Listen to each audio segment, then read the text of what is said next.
The classification of monster that Mina gave herself was not unfounded, but she was far from being the worst offender within the group.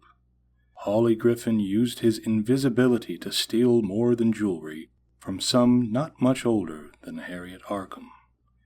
Dr. Jekyll, though a timid and weak-willed man, was better known under his alter ego's name, Mr. Hyde.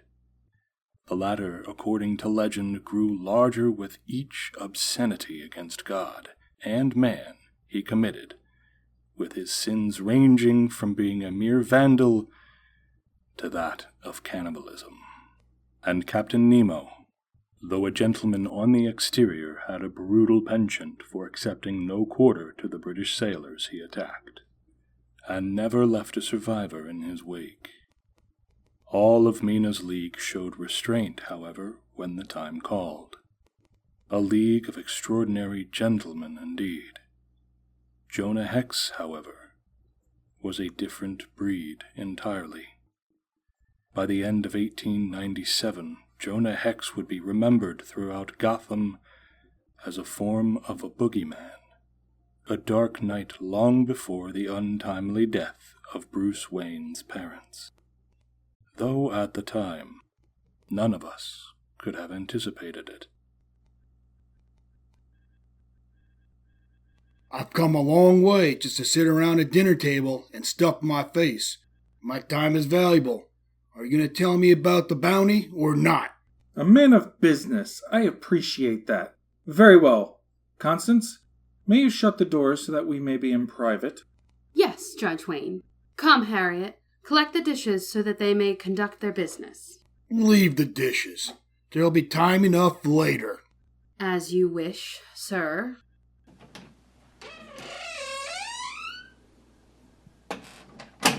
Must you have been so incontinent? In a what? Uncontrolled. After the train ride I've been in, you'd be a little unruly yourself.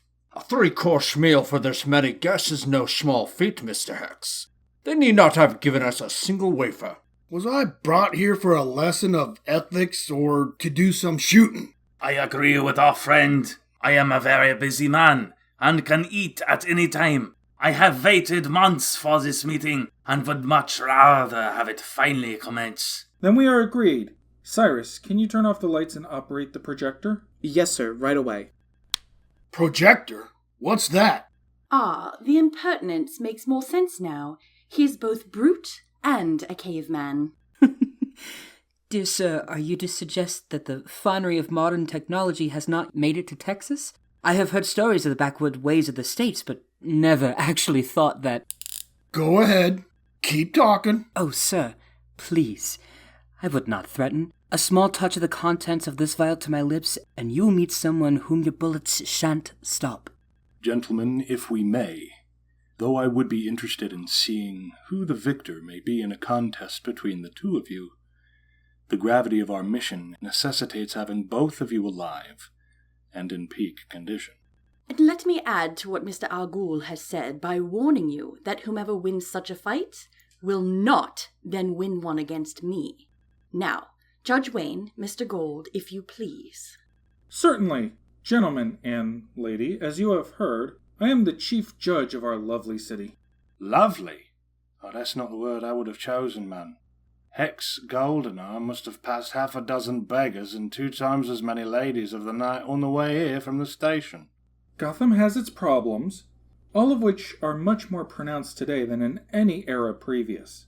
Mr. Griffin, consider yourself fortunate that those unfortunate souls are all that you saw. As you will learn in this presentation and in your own investigations, Gotham has been besought by a crime wave the likes of which are unfathomable by those families who lived here since the beginning. How far into the past is the beginning? A good question, Captain. Gotham was founded by a Norwegian merchant named John Loderquist in 1635. The British took over authority of the village not long after, and turned it into a thriving port city. My forebears were of the first merchants to arrive, along with the Elliots, Cobblepots, Canes, and Crowns. Our 5 families have been guiding Gotham ever since. Guiding? How exactly? My home country of India has been guided by the British for many years, yet it all has brought to us to civil strife and hardship. A fair point. But we are not like those who have caused your countrymen such harm. What began simply as trade negotiations led to the raising of militias and financial support for the Continental Army in the Revolution, gave key assets to the Underground Railroad, and helped fund and arm the Union in the war between the states. My apologies, Mr. Hex. More recently, I've built affordable housing, built some of the finest public schools in the state, and have been preventing the labor travesties that the Rockefeller, Hearst, and Morgan families have been infamous for. And your 5 families are able to conduct this guidance successfully? Forgive my skepticism, but it has not been my experience that charity from on high fixes the ills of civilization. Fixes? No. Alleviates and limits? Yes. However, the last decade or so we've experienced a sharp decline in the safety of our streets. Corruption grows in every corner of the government, and increasingly few can be trusted to stand up for justice. This is not dissimilar to almost any city in the West, from London to Chicago. Why does Gotham bear any special significance? Gotham's not just any city, it's our city. We have defended it for generations. Perhaps if the obscenities that modernity has brought could be thwarted here, then they can be thwarted elsewhere. Why shouldn't Gotham be a leader in the world and show how the tide of crime can be shifted? I'm enthralled with your plight and quite taken by the passion you have. I need to know nothing else to bring to bear the full weight of the League of Shadows onto your city, should this current gathering falter. Just one question, Judge. Mr. Hex? If you're saying what I think you are, then there would be a bounty on every criminal in Gotham. And this is quite a big city. I don't think you have that kind of money. Who exactly are we collecting the bounties on? A valid point and a perfect segue into the slides. Cyrus, if you would. Ready, sir. The photo projected in front of you is of a fishery in the dockyards, or what used to be a fishery. The owner, a Gothamite of 20 years, had both of his legs broken with a club and watched as his assailants burned the shop down. Did he turn them into the authorities?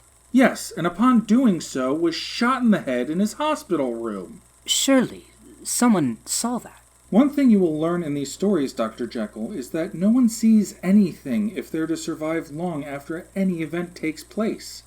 The 2 assailants were described by the shopkeeper as coming from an up-and-coming Irish gang who's trying to take territory from the Italians on the docks. Territory? I don't understand. It took a while for me to comprehend it myself. The post-Civil War era has seen a large influx of foreigners to Gotham. The Irish and Italian communities in particular have gotten extremely violent, sometimes even fighting amongst themselves over residential and commercial sectors. Like a lion fighting off hyenas from a kill. An apt illustration. Cyrus, next slide. Yes, sir. This tenant house was burned to the ground with many of the families still inside. It was a casualty of a war currently being waged between these 2 crime families. Next, Cyrus. This is Luca Moroni, the boss of the Moroni Syndicate. And this is... Vito Falcone. You know of him, madame. Yes. We met on the way here, actually. You say he's the head of a crime family? Indeed, they are new in town, but have come in with a large splash.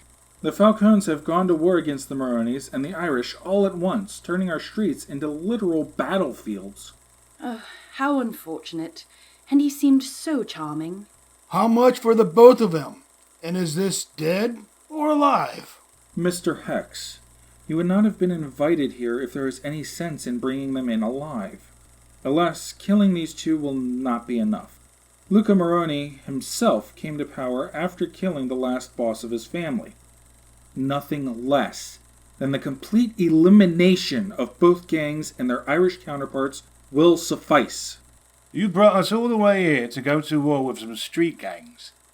Well, this is the easiest pound I've ever earned. Unfortunately, no, Mr. Griffin. Now, I will warn you, in the next slides are some of the most obscene in nature, but are necessary as part of this debriefing. I'm sure there's nothing that you could show us that would... Oh my. Looks like the work of that Ripper fellow from London a few years back. I would say it was Hyde, but we can vouch for him. Mr. Quatermain, I can assure you, if it were Hyde, there would be bite marks. He has gotten hungry as of late. Are there other victims? Dr. Arkham, would you like to take over?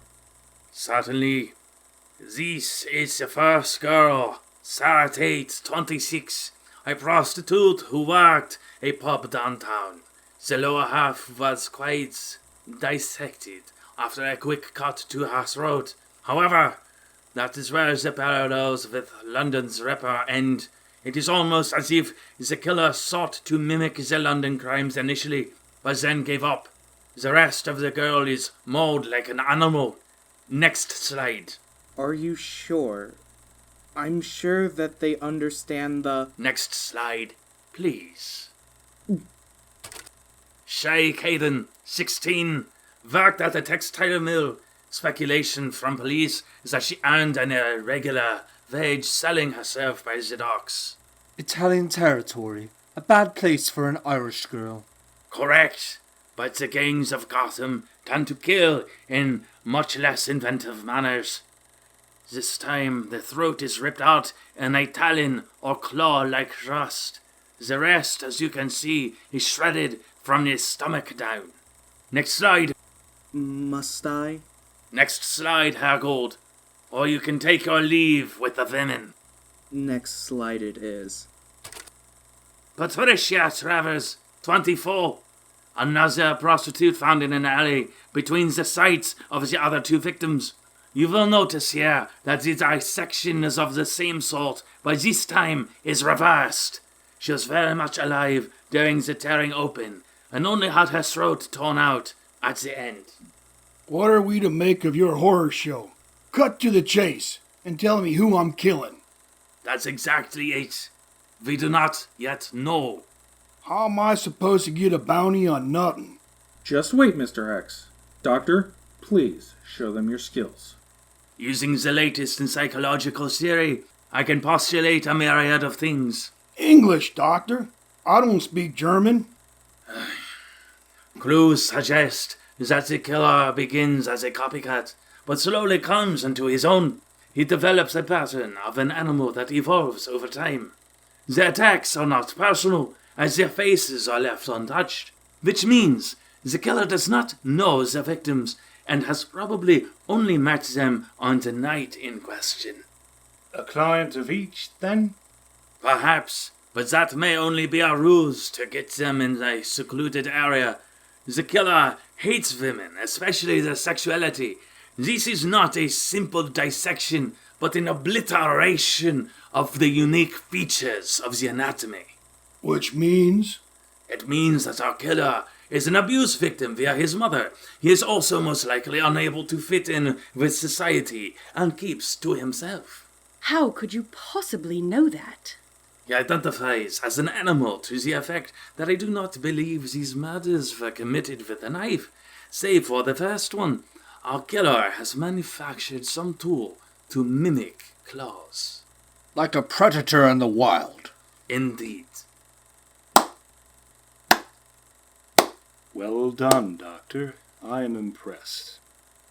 I would also add that since our predator is killing within such a narrow space, then his cave must not be too far from where the victims are found. A reasonable assumption? Any more pictures? No. Thank God.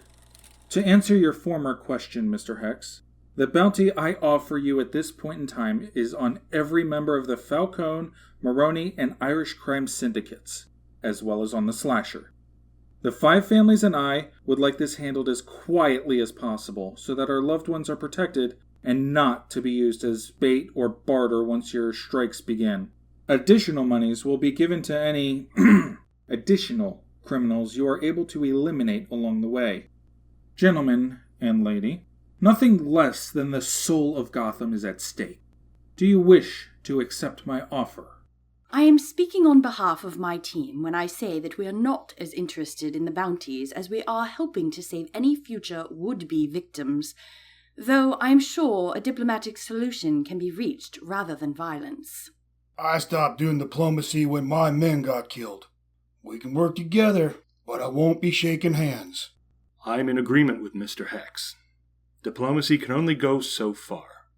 However, if Mr. Hex is willing to stay his hand a few seconds in every encounter that you would like to use diplomacy, Miss Murray, then I shall gladly let any bounty that falls by my hands be collected by our gunslinging friend. I'll see what kind of mood I'm in. Then it's decided. Cyrus will act as my liaison. He will be able to get for you any resource that you may require. Amadeus, for his part, will be more than just a host to you, but will be joining your team to help you track the killer and take notes to study the criminal mind before Herr's Hex and al-Ghul blast him away. I will return to the Nautilus and debrief my crew. Good evening, Doctor. My league and I shall return with the good captain. There's no reason why we should burden the Arkhams any more than is necessary. Let us get a good night's rest and see what the morrow may bring. Bright and early, Hex. Do you think you can manage it? The hangover, and I will see you then.